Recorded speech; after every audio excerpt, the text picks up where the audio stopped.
Thank you for staying with us. Let's now take you through the front pages of Nigerian newspapers today, this Monday, and see what the headlines will be and return quickly for some analysis. The Nation newspaper will be leading us with some electoral conversations this morning. We see right here, APC trounces opposition in legislative by-elections. This happened yesterday in 13 states in the country, and the APC, you know, seems like they took the cup for the day. Nigerian News Direct also chimes on the same issue. By-elections, opposition's kick as APC sweeps Ogun, Edo, Kaduna, others amid violence, vote buying allegations. We'll talk what INEC is doing, you know, to deliver a smooth and fair election, which would show their preparation for 2027. Platform Times also comes in on the same conversation. 80% eligible voters in Remo constituency shun Ogun by-elections over violence. What exactly is this investigation there? Will tell us a lot more. Abuja Inquirer is where we're going to next, and it talks about the same thing as well this morning. Kudos knocks over outcomes of by-elections. Good news right there. Leadership newspaper is also coming on the same strand this morning. And we see right here. Okay, I don't have that yet. But let's move quickly to the Blueprint newspaper. And on the Blueprint, the same conversation as well. APC's emphatic victory in 12 states, sign of Yoduata's capacity. This is quoting the president himself. Okay. And some of the matters now on the economy, we see the Daily Times right here. Nigeria needs 22% annual growth to achieve $1 trillion economy by 2030. This is quoting Noreen Berger. Okay. This is on the heels of the stabilization praised by the WTODG last week. But let's see what the Punch newspaper is talking about this morning. This is on the matter of workers. Federal government backtracks as NLC holds ground. NLC is saying, we are not shifting. The federal government is saying, you have to shift. But the Guardian newspaper is talking insurance policy this morning. And over right here, 10 banks insurers risk forced merger in race for new capital. Well, we'll tell you all about that when we come to that. This Nigeria is bringing the conversation on electricity this morning. It says here, 4 trillion naira power bailout, CSOs demand transparency. I'll let you know what the rider is when we come into the analysis of that. And the Hope newspaper brings a different matter. Remember, we are talking about prison congestion. This one now is the congestion of mortuaries. Government plans mass burial to decongest Ondo mortuaries. Well, and the sport, which is where we always hang the curtains on the newspaper, Atlanta awaits right over offer for Lukman. They are waiting for that. But I don't know if Etoma, Ibrahim and Ria will be waiting for rights this morning. What rights? This is the right. Etoma, the Nation newspaper, APC took the day. It was expected. Yeah. Oh, right. Yes, I expected this kind of result. But the interesting thing for me is the Zamfara state that was declared inconclusive, and the reason just made me laugh. Right. A little bit over 3,200 people had their PVCs that were received, you know, but the results, APC had over 7,500, PDP had over 5,000, so it just didn't work. And INEC had to declare that inconclusive. That is a stamp of confidence on INEC. All right? We said it earlier on that this will show us if INEC is serious or not. And so far, They are saying they are showing us that they are serious. However, I was a little bit surprised when I heard about the scale of violence that was involved in the election. That is on the average Nigerian, it's not on INEC. That's right. Ibrahim, let's go to the Nigerian News Direct this morning. Speaking of INEC's capacity, are you comfortable from what we saw yesterday that INEC is ready for 2027? Well, as much as we saw, to the parties that won, they said INEC has done so well. Oh, well. Good litmus test, they passed it. The ones that won. Yeah, but if you talk about the PDP, talk about the ADC, talk about the Labour Party, or let me say up and coming ADC, the Labour Party, and some other parties. You make it sound. You know, they said no, that INEC didn't do so well, and they also heaped a lot of blames on the head or on the table of the APC. For instance, if you look at the 16 seats contested in the by-election, APC took 12 out of all 12 states in Nigeria. APC, they won 11 seats. ABGA won 2, PDP, NNPP won 1 each, right? And that ADC didn't win anything, even though El Rufai said, like, all of the ADC supporters, they should vote for a particular candidate. Okay. And he was roundly defeated in his own, ward. That's to tell you that they are not even getting popular anywhere. But one thing, your question is about INEC, and I feel that INEC did so well, even though we had bad decks among the politicians, the agents, and maybe some people from among INEC. But I believe that they've done really, really well, regardless of the scale of violence recorded in Kano and Ogun State. And it is on that violence, Ria, I want to bring you to the Platform Times now. 80% eligible voters in Remo shun the election because of violence. In 2025, we are still having violence in our elections. And this is not on INEC, this is on Nigerian citizens. That's right. And I say this all the time, that violence is not necessary.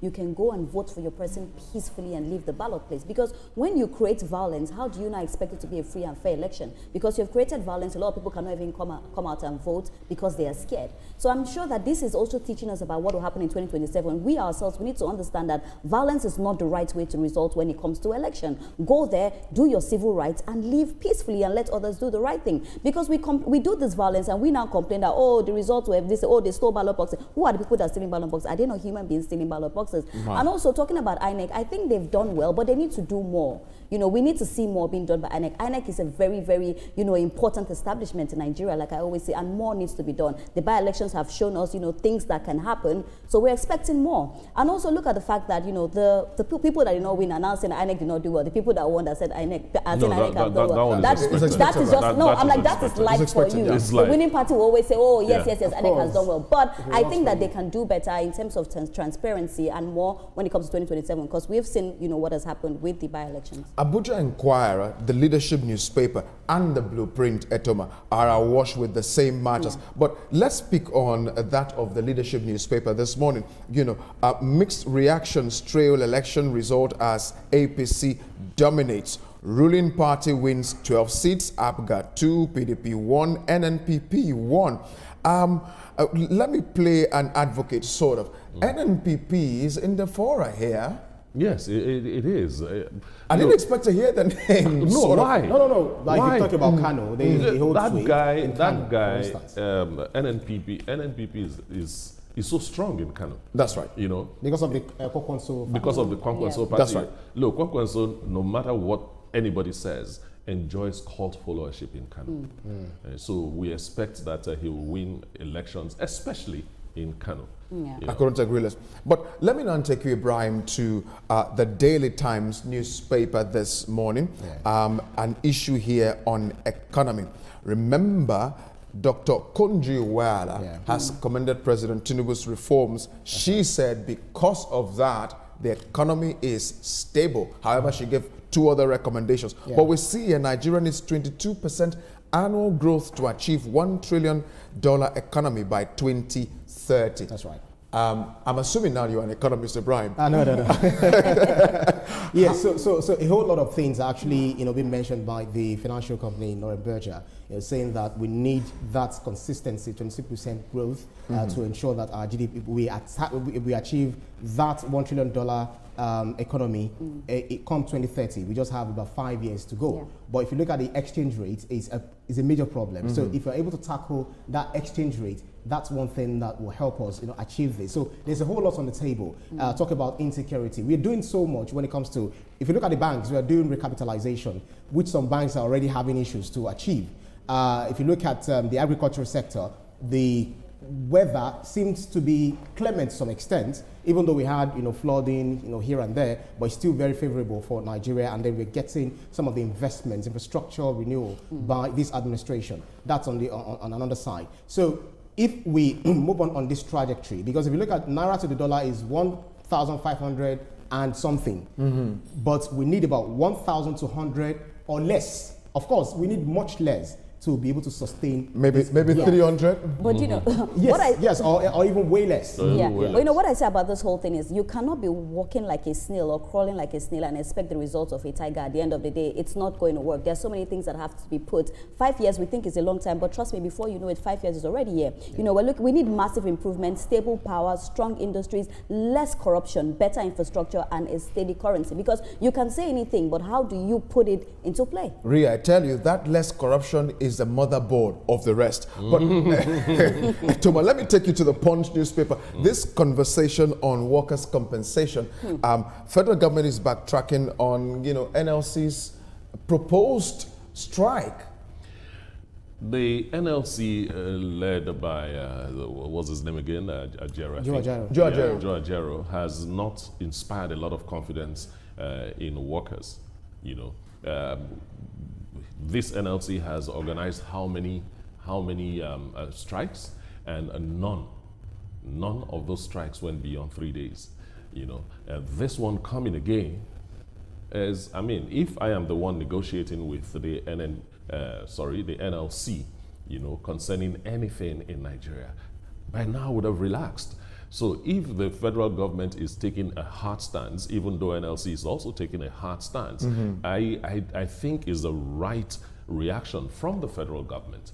NLC has to clean their acts a little bit. They have to win the trust of their members, and they have to achieve something, Even if the strike is not going to hold or last for a long time, let them achieve something for their members this time.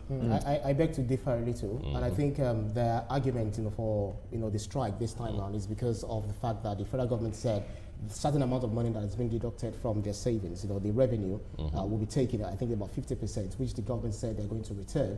I think 2024. Yes. So it was actually brought on by this Tinubu administration, and they promised them, like, okay, they will do it. So I think the grounds for the strike is, but I love the fact that the grounds for the strike, the grounds for the strike is not the backbone of my analysis. My analysis is on the NLC performance itself. They need to show that they are capable. They need to show more workings. So you took it beyond the fact that we're going on strike. The federal government is doing some things that we're not happy with. But what exactly are they doing for the Nigerian what's it called, Nigerian working populace? I get that. And Ria, let me take you to the Guardian newspaper. This issue of 10 banks insurers risking a merger because of the race for new capital. But there's another matter, Ria, I want us to really zero in on, is on the matter of out-of-school children. The Minister of Education, Tunde Alausa, says we're bringing Nigeria's out-of-school children back to the classrooms.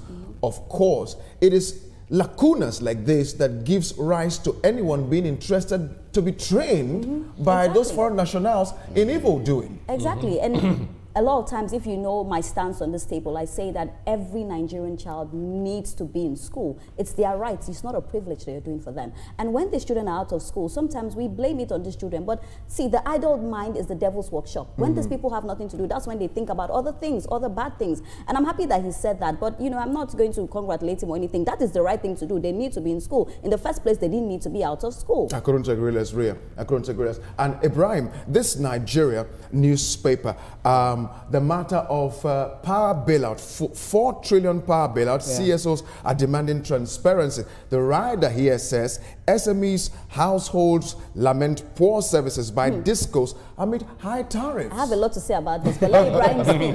But I have a lot to say Looks about like Deba showed you shaggy, right? Yes, so it's the way to go for me, by the federal government. The Tinubu administration is saying that they're going to be doing a 4 trillion naira power bailout. because the GenCos, the generating companies, are being owed.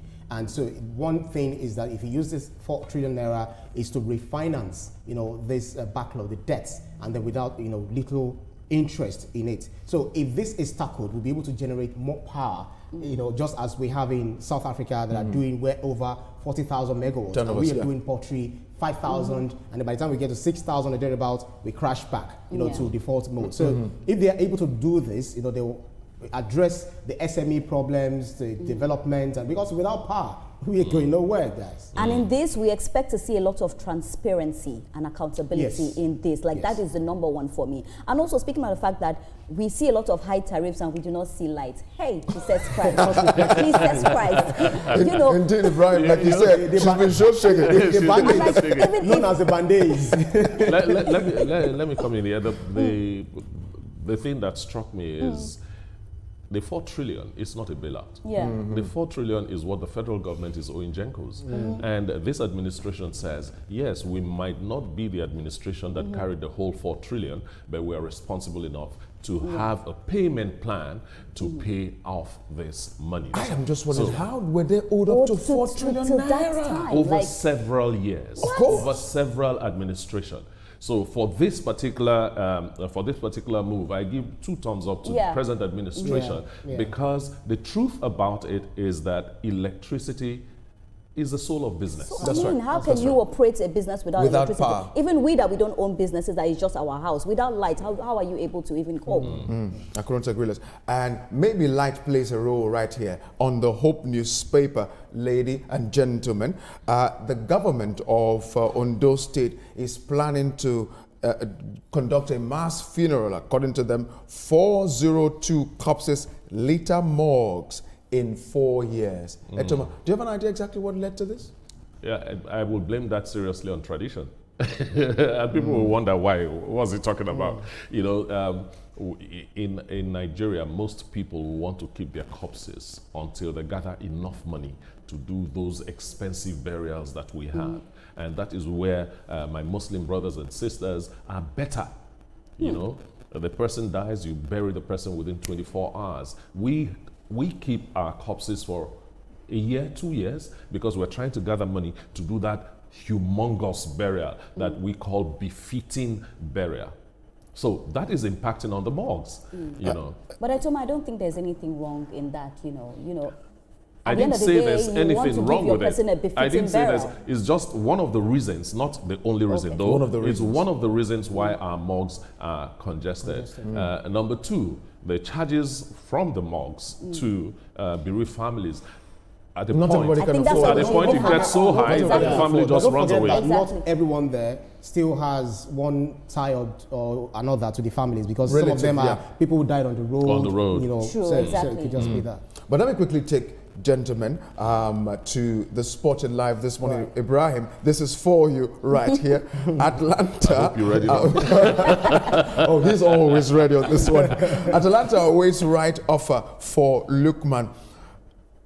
Why is it always, look, once you're made an offer, why not take it? Why do we have to go back and forth over an offer? No, you can't blame them. They already have 50 million euros. That's asking price for anyone who is going to take the Super Eagles forward, Ademola Lookman.